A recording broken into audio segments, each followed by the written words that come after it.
Welcome to Cosmic Whispers, where cosmic mysteries come alive. Your journey beyond the stars begins now. In the beginning there was nothing. No space, no time, no matter, no energy. Then, in an instant so brief it defies human comprehension, everything that would ever exist burst into being. This is the story of the Big Bang, the most profound event in cosmic history, and our best scientific explanation for how the universe came to be. 13.8 billion years ago, the entire observable universe was compressed into a region smaller than a proton.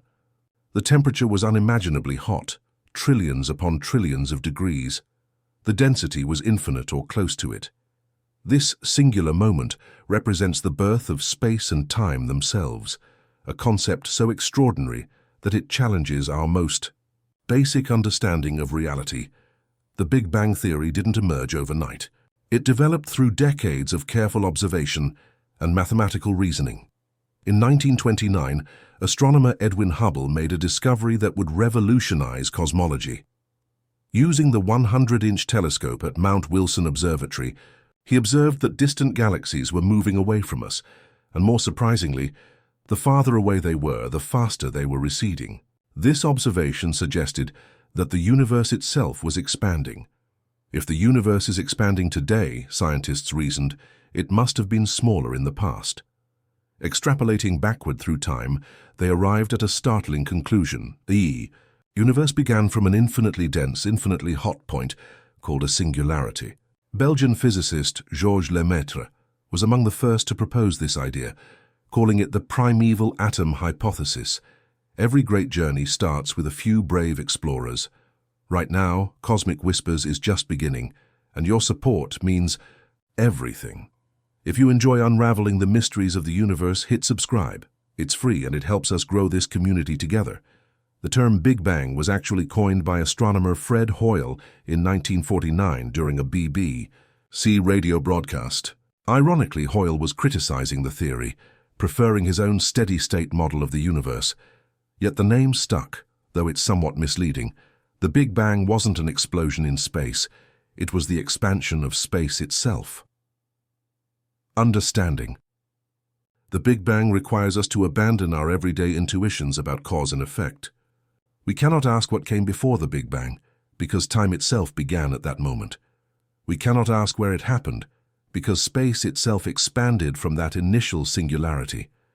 These concepts stretch the limits of human comprehension, yet they represent our best scientific understanding of cosmic origins. The evidence for the Big Bang extends far beyond Hubble's initial observations. The theory makes specific predictions about what we should observe in the universe today. It predicts the abundance of light elements like hydrogen and helium. It predicts the existence of a faint afterglow of radiation permeating all of space. It predicts the large-scale structure of galaxies and galaxy clusters we observe today. Each of these predictions has been confirmed through careful observation and measurement. The Big Bang theory has passed every experimental test thrown at it, making it one of the most successful theories in all of science. Yet mysteries remain. What triggered the Big Bang? What, if anything, existed before it? How did the universe transition from a smooth, uniform state to the complex, structured cosmos we observe today? Modern cosmology continues to refine our understanding of these early moments. Advanced space telescopes like the James Webb Space Telescope, or JWST, peer deeper into space and further back in time than ever before, observing galaxies that formed when the universe was just a few 100 million years old. Ground-based observatories detect gravitational waves, ripples in space-time itself, that carry information about the most violent events in cosmic history. As we embark on this journey through the Big Bang story, we'll explore how scientists have pieced together this cosmic puzzle using mathematics, observation, and ingenious reasoning. We'll examine the evidence that supports this extraordinary theory and confront the profound questions it raises about the nature of existence itself. The first moments after the Big Bang unfolded in a sequence of epochs, each characterized by distinct physical processes and conditions. Understanding these early phases requires us to push the boundaries of physics to their absolute limits. combining quantum mechanics with general relativity in ways that challenge our most sophisticated theories. The earliest epoch we can meaningfully discuss is the Planck epoch, lasting from time 0 to 10 to the negative 43 seconds after the Big Bang. During this unimaginably brief period, the four fundamental forces of nature, gravity, electromagnetism, and the strong and weak nuclear forces, were unified into a single superforce. The temperature was 10 to the 32 degrees Kelvin, and the density was so extreme that the very concepts of space and time as we know them ceased to have meaning. Current physics cannot describe what happened during the Planck epoch. Our equations break down at these extreme conditions, pointing to the need for a theory of quantum gravity that doesn't yet exist. This represents one of the greatest challenges in modern theoretical physics, understanding how gravity behaves at the quantum scale. As the universe expanded and cooled, it transitioned into the grand unification epoch, lasting until 10 to the negative 36 seconds after the Big Bang. During this phase, gravity separated from the other three forces, which remained unified in what physicists call the grand unified force. The temperature dropped to 10 to the 28 degrees Kelvin, still unimaginably hot, but cool enough for some physical processes to become comprehensible. The next phase, inflation, represents one of the most important concepts in modern cosmology. Between 10 to the negative 36 and 10 to the negative 32 seconds after the Big Bang, the universe underwent a period of exponential expansion. In less than a trillionth of a trillionth of a trillionth of a second, the universe expanded by a factor of at least 10 to the 26, and possibly much more. Inflation theory, first proposed by physicist Alan Guth in 1980, solves several puzzles about the universe we observe today. It explains why the cosmic microwave background radiation is so uniform across the sky, why space appears to be geometrically flat on large scales, and why we don't observe certain exotic particles that earlier theories predicted should exist. During inflation, quantum fluctuations in the inflaton field, the hypothetical field driving inflation, were stretched to cosmic scales. These tiny variations in density would later serve as the seeds for all the structure we see in the universe today. Stars, galaxies, and galaxy clusters all trace their origins back to quantum fluctuations during inflation. Following inflation, the universe entered the electroweak epoch, lasting until 10 to the negative 12 seconds after the Big Bang. The temperature had dropped to 10 to the 15 degrees Kelvin, cool enough for the strong nuclear force to separate from the electroweak force. This was still far too hot for atomic nuclei to exist, but fundamental particles like quarks and leptons began to appear. The universe at this time was a seething soup of elementary particles and their antiparticles, constantly being created and destroyed in high-energy collisions. Quarks combined to form protons and neutrons, while electrons, muons, and neutrinos populated the cosmic mixture. The universe was opaque to light, as photons were constantly scattered by the free charged particles. As expansion continued, the temperature dropped below the threshold for creating particle-antiparticle pairs from pure energy. This led to a crucial phase called the matter-antimatter asymmetry epoch. For reasons still not fully understood, there was a tiny excess of matter over antimatter, perhaps one extra matter particle for every billion antimatter particles. When matter and antimatter particles collided, they annihilated each other, converting their mass into energy according to Einstein's famous equation, E equals mc squared.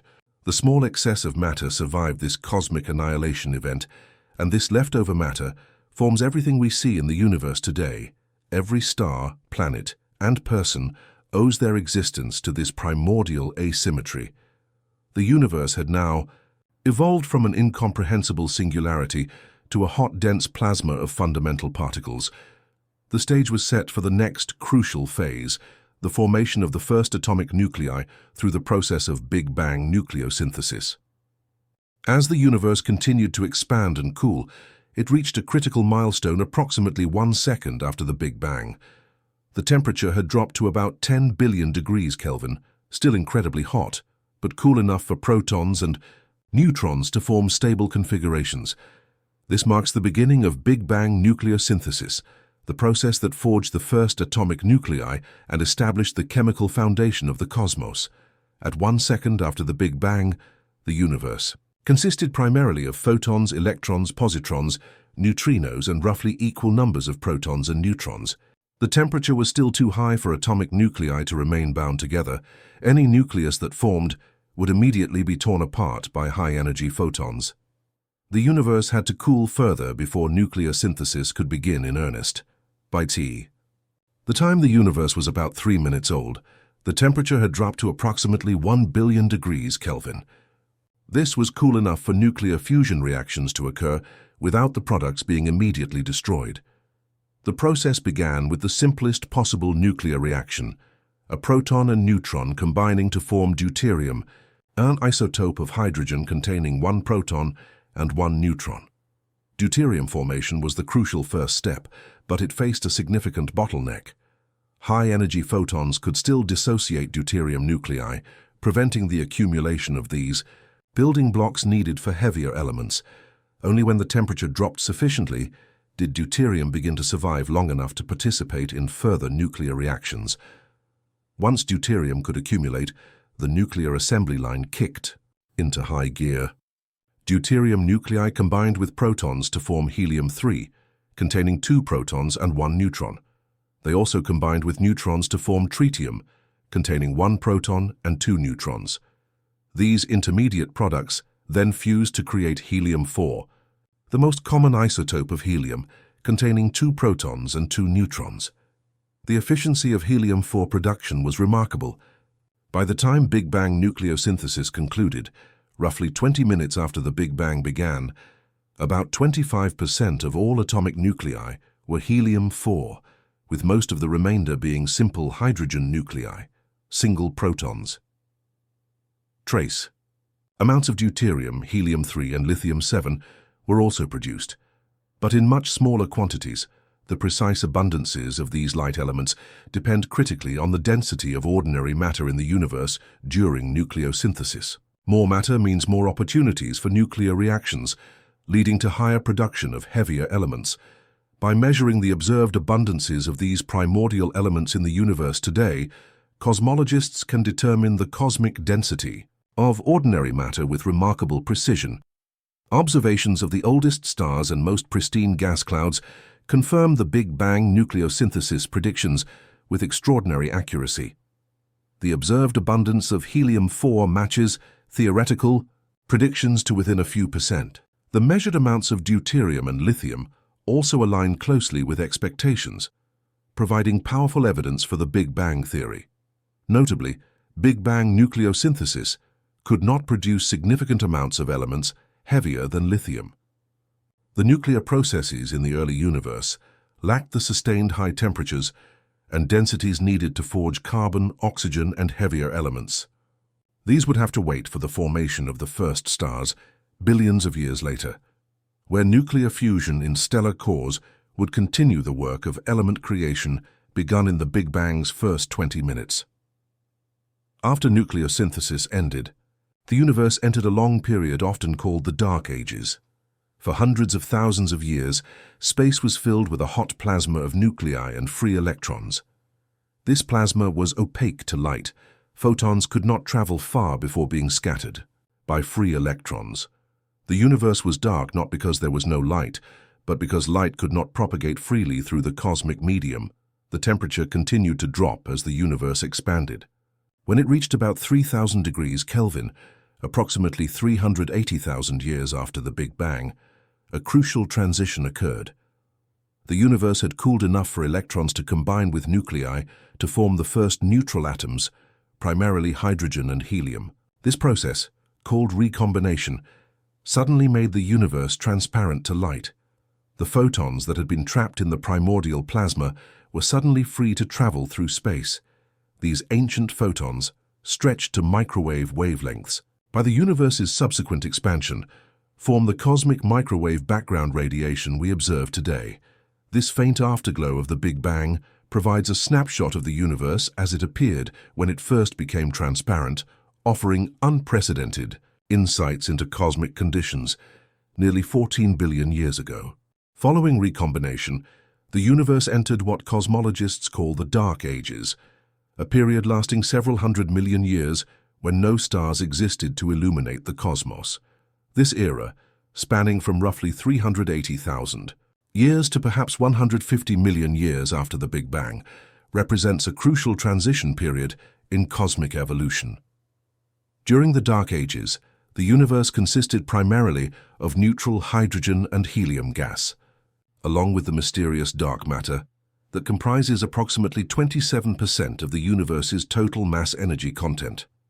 While ordinary matter had formed atoms and could cool efficiently by radiating away energy, dark matter interacted only through gravity. This fundamental difference would prove crucial for structure formation.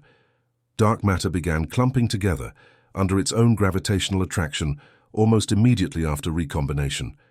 Unlike ordinary matter, dark matter doesn't interact with photons, so it wasn't subject to radiation pressure that could smooth out density variations. As dark matter accumulated into increasingly dense concentrations, it created gravitational wells that began attracting the surrounding hydrogen and helium gas. Computer simulations reveal how this process unfolded across cosmic time. Dark matter formed an intricate cosmic web of filaments and nodes, with ordinary matter flowing along these invisible highways of gravitational attraction. The densest nodes in this dark matter scaffolding became the sites where the first stars would eventually form. The transition from darkness to light began when the first pockets of hydrogen and helium gas became dense enough to collapse under their own gravity. As these gas clouds contracted, gravitational potential energy converted to thermal energy, heating the material. When the core temperature reached approximately 10 million degrees Kelvin, nuclear fusion ignited, and the first stars blazed to life. These primordial stars, known as population 3 stars, were fundamentally different from stars forming today. With no elements heavier than lithium available, they formed from pristine hydrogen and helium gas. Theoretical models suggest they were massive giants, perhaps 100 to 300 times more massive than our Sun, burning with intense blue-white light and extremely short lifespans. The first stars began the process of cosmic chemical enrichment.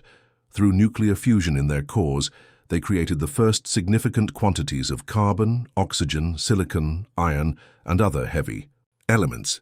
When these massive stars reached the ends of their brief lives, they exploded as supernovae, dispersing their newly forged elements into the surrounding space and providing the raw materials for a new generation of stars and eventually planets. Ultraviolet radiation from these first stars initiated another major cosmic transition: reionization.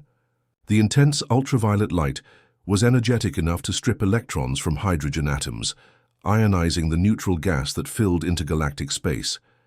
This process began in isolated bubbles around the first stars and galaxies, gradually expanding and merging until the entire universe was reionized by approximately 1 billion years after the Big Bang. Reionization marks the end of the Dark Ages and the beginning of what astronomers call cosmic dawn. The universe became transparent to ultraviolet light, allowing us to observe these early epochs with modern telescopes. However, studying this era remains challenging because these ancient objects are extremely distant and faint. The James Webb Space Telescope has revolutionized our understanding of cosmic dawn by observing galaxies that formed when the universe was less than 5% of its current age. These early galaxies appear surprisingly massive and well-organized, suggesting that structure formation proceeded more rapidly than many models predicted. Some galaxies observed by JWST appear to contain supermassive black holes, with masses exceeding 1 billion times our Sun, raising questions about how such massive objects could form so early in cosmic history. Ground-based radio telescopes are attempting to detect the 21-centimeter hydrogen line from the Dark Ages and cosmic dawn, which would provide direct observational evidence of conditions during this crucial period. This faint radio signal, produced when hydrogen atoms flip between different spin states, carries information about the temperature and density of primordial gas clouds. The study of early universe structure formation also relies heavily on observations of the cosmic microwave background. Subtle temperature variations in this ancient light reveal the initial density fluctuations that grew into the cosmic web of dark matter and the sites of first star formation. Missions like the Planck satellite have mapped these fluctuations with exquisite precision, providing a detailed baby picture of the universe when it was only 380,000 years old. As the first billion years of cosmic evolution drew to a close, the universe had transformed from a smooth, dark expanse of neutral gas into a complex ecosystem of stars, galaxies, and black holes connected by the cosmic web of dark matter.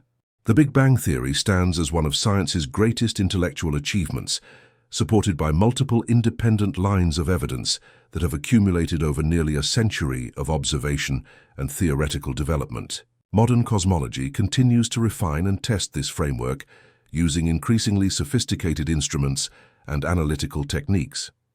The cosmic microwave background remains the most compelling single piece of evidence for the Big Bang.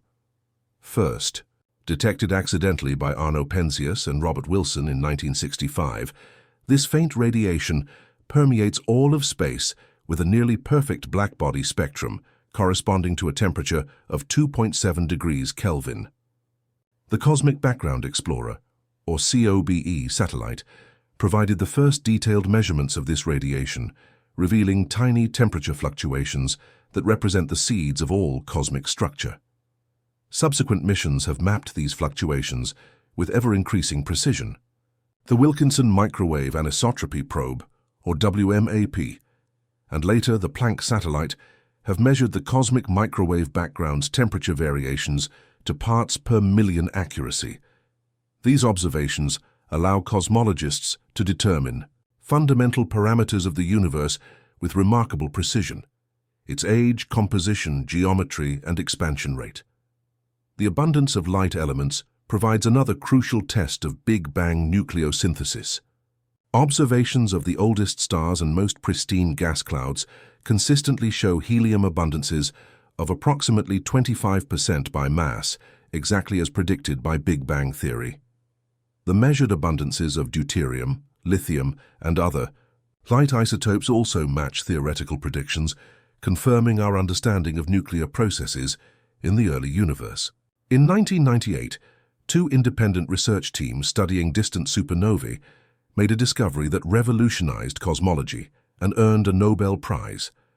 By observing Type Ia supernovae, stellar explosions that serve as standardized candles for measuring cosmic distances, they found that the universe's expansion is accelerating, not slowing down as previously expected.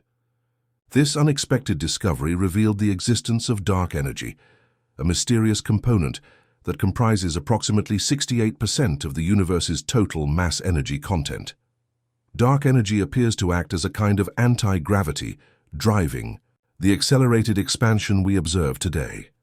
Its nature remains one of the deepest mysteries in modern physics, with proposed explanations ranging from Einstein's cosmological constant to exotic quantum fields. The combination of cosmic microwave background observations, supernova measurements, and studies of large-scale structure has established the standard model of cosmology, often called lambda cold dark matter, or lambda CDM. This model describes a universe composed of approximately 5% ordinary matter, 27% dark matter, and 68% dark energy. Dark matter, while invisible to electromagnetic radiation, makes its presence known through gravitational effects. Galaxy rotation curves, gravitational lensing observations, and computer simulations of structure formation all require substantial amounts of non-luminous matter to explain observed phenomena. Despite decades of searches, the nature of dark matter remains unknown, though leading candidates include weakly interacting massive particles, or WIMPs, and other exotic particles predicted by extensions to the standard model of particle physics. Modern space telescopes continue to push the observational frontier deeper into space and further back in time. The James Webb Space Telescope has observed galaxies forming when the universe was less than 400 million years old, providing direct glimpses of cosmic dawn. These observations reveal a universe that was forming complex structures earlier and more rapidly than many theoretical models predicted. Ground-based observatories contribute complementary observations. The Laser Interferometer, Gravitational Wave Observatory, or LIGOTA, has opened an entirely new window on the universe by detecting gravitational waves from merging black holes and neutron stars. These observations provide tests of general relativity in extreme gravitational fields and offer new insights into the populations of compact objects in the universe. Despite the Big Bang Theory's remarkable success, significant questions remain. What caused inflation? What is the nature of dark matter and dark energy? Why is there more matter than antimatter in the universe? How did the first supermassive black holes form so early in cosmic history? These mysteries drive current research and will likely shape the next generation of cosmological discoveries. Future missions promise to address some of these questions. The Nancy Grace Roman Space Telescope will survey billions of galaxies to constrain dark energy's properties. The Euclid mission will map the cosmic web's large-scale structure with unprecedented precision. Ground-based projects like the Extremely Large Telescope will study the first galaxies in even greater detail. The Big Bang Theory represents humanity's best current understanding of cosmic origins, built on careful observation, mathematical rigor, and theoretical insight. As technology advances and new discoveries emerge, this framework continues to evolve, revealing ever deeper truths about the universe's birth, evolution, and ultimate fate. The story of the Big Bang is ultimately the story of everything, including ourselves, as we are quite literally made of star stuff forged in the nuclear furnaces, ignited by those first moments of cosmic time.